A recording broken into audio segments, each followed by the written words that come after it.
Época en la que vivimos, en la que hay tanta confusión, tanto abuso de la doctrina, tanta manipulación de las palabras de nuestro querido Santo Padre, el Papa Francisco, donde parece que la opinión de uno vale lo mismo que la opinión de otro, y la opinión de un ciudadano cualquiera tiene el mismo peso que el magisterio de la Iglesia. Las palabras del apóstol San Pablo de este día en su carta a Timoteo, en su primera carta a Timoteo, capítulo 6, son de lo más iluminadoras. El cristiano no vive de opiniones, no vive de ideologías, no vive de modas, no vive de lo políticamente correcto. El cristiano adulto vive de la palabra de Dios íntegra, no adulterada, tal como nos la propone el magisterio de la Iglesia, que lo componen el sucesor de Pedro, el Santo Padre, que en cada época preside a la Iglesia en la caridad, y a los demás sucesores de los apóstoles, que son los obispos. A los demás no nos toca opinar, nos toca obedecer, que es lo que nos santifica. Dice así el apóstol: esto es lo que tienes que enseñar y recomendar. Si alguno enseña otra cosa distinta, sin atenerse a las sanas palabras de nuestro Señor Jesucristo y a la doctrina, que armoniza con la piedad, es un orgulloso y uno ignorante. Mirad, lo que dice el apóstol tiene una fuerza increíble. Solo lo que propone la Iglesia es lo que enseña nuestro Señor Jesucristo. No se fíen ni de visiones, ni de apariciones, ni de este ha dicho y el otro ha dicho, y de opiniones más o menos contrastadas de gente que se las da de muy sabio. Obedezcamos al Santo Padre, obedezcamos a nuestros obispos, obedezcamos a nuestros pastores. Esos son lo que llama el apóstol las sanas palabras de nuestro Señor Jesucristo, que son la doctrina que armoniza con la piedad. Quien no enseña eso, dos palabras importantísimos: un orgulloso, que es un soberbio, y un ignorante. Mirad, la explosión más atómica o la explosión atómica más terrible que se puede dar en la Iglesia es cuando una persona soberbia es además ignorante. No hay manera de cambiarlas. Y la Iglesia está llena de ignorantes soberbios, de orgullosos ignorantes. Y uno debería de preguntarse: yo no he opinado tantas veces sobre tantas cosas como si yo supiera algo. Tengo la honestidad, tengo la rectitud, tengo la inteligencia para decir: soy un ignorante, al menos que no sea orgulloso. Porque la mayor parte de la gente no tiene ni idea de nada de lo que habla cuando habla de religión. Cuando surgen temas de bioética, o de moral sexual, o de moral familiar, o de justicia social, gente que no tiene ni idea de nada se pone a opinar, a pontificar, como si supiera de algo. Pero vamos a ver, ¿usted sabe algo de astrofísica? Pues si no sabe de astrofísica, si no ha estudiado, cállese y escuche a los que saben. Pero parece que de astrofísica no se nos ocurre a ninguno opinar, porque no sabemos ni palote, y de teología moral aquí sabe todo el mundo. Y la opinión de todo el mundo, empezando por el presentador de turno de la televisión o los contertulianos que están ahí.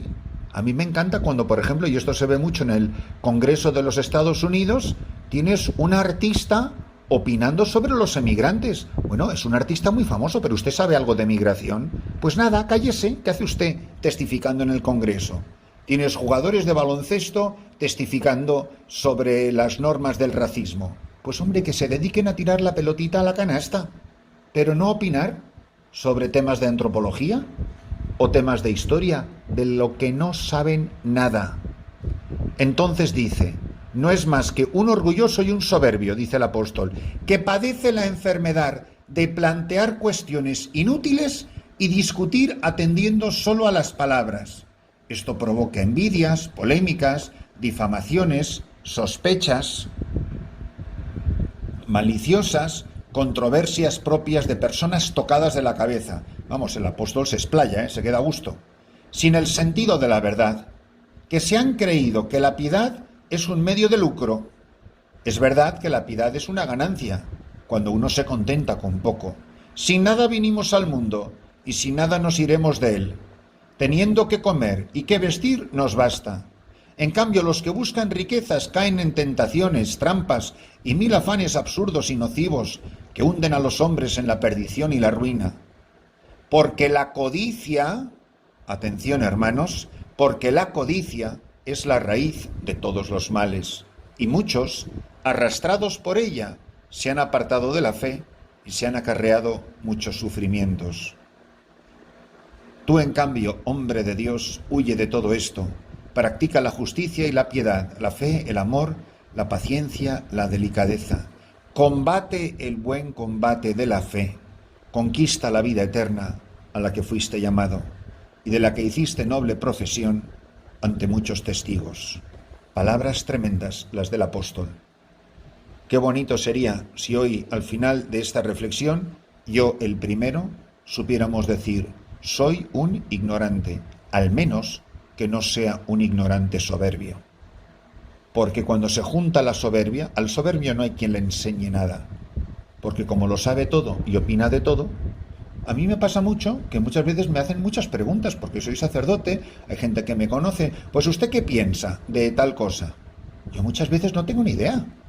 Gracias a Dios conozco ya a mis años, y porque fui a un estupendo seminario, conozco a muchos sacerdotes y a algunos laicos que están muy bien formados en diferentes disciplinas, en teología moral, en derecho canónico, en cristología.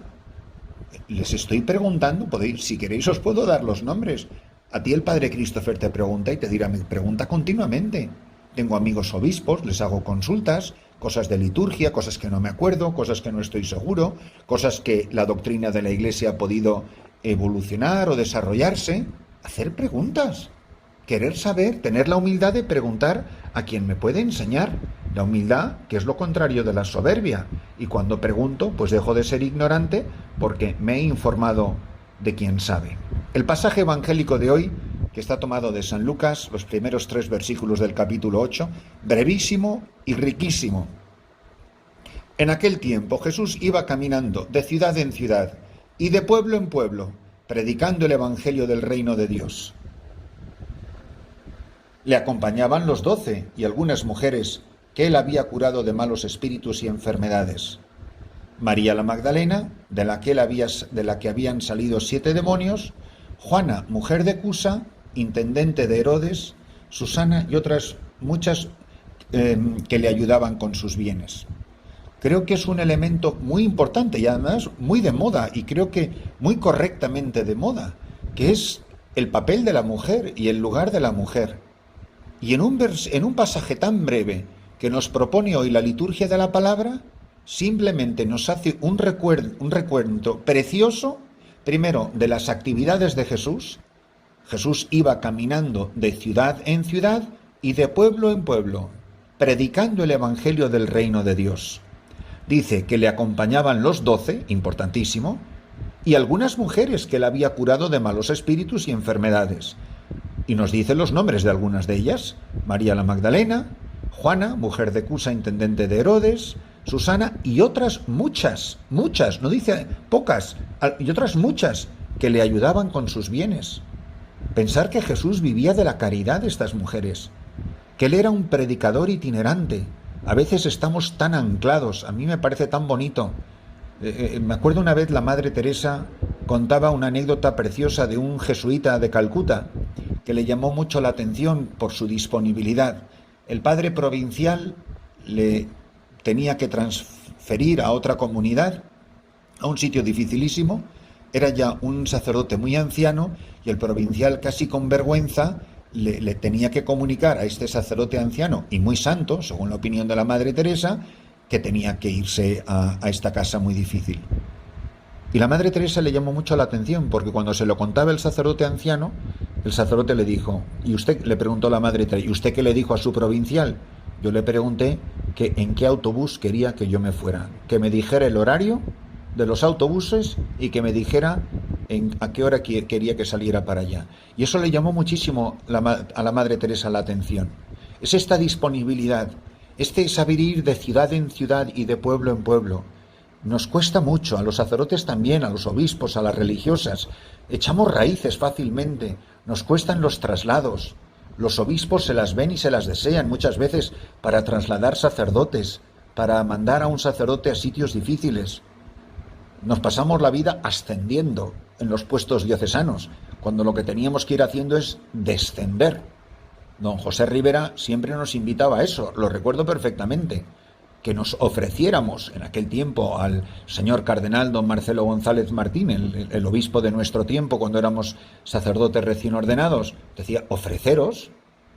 Y era muy bonito este movimiento que había de sacerdotes, sobre todo jóvenes, que le decían a su obispo, mándeme donde quiera, mándeme donde me necesite, mándeme al peor sitio, mándeme donde no quiera ir nadie.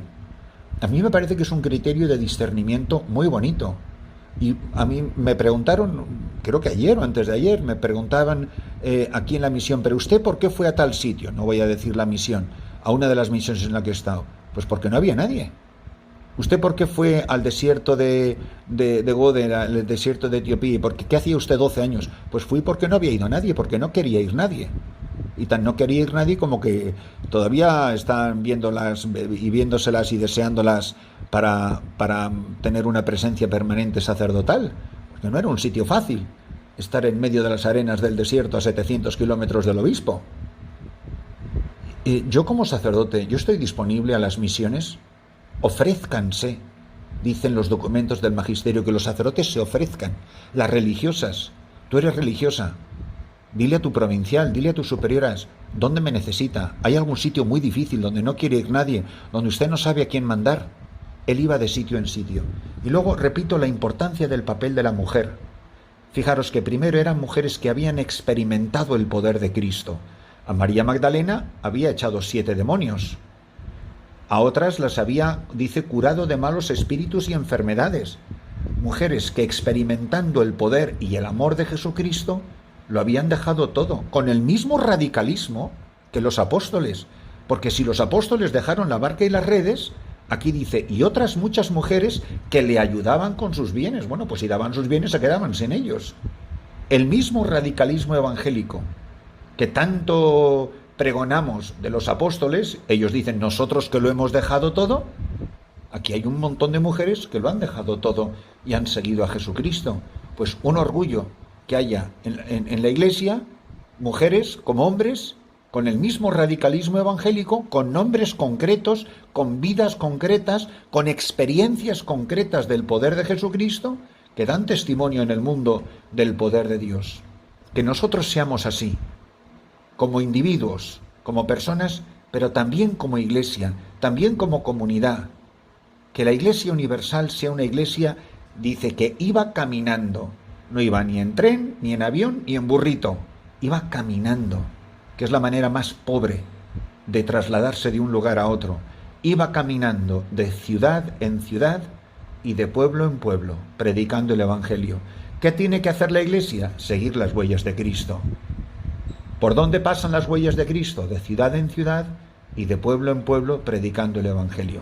Pues eso es lo que el Señor espera de ti y de mí al proclamarnos esta palabra esta mañana.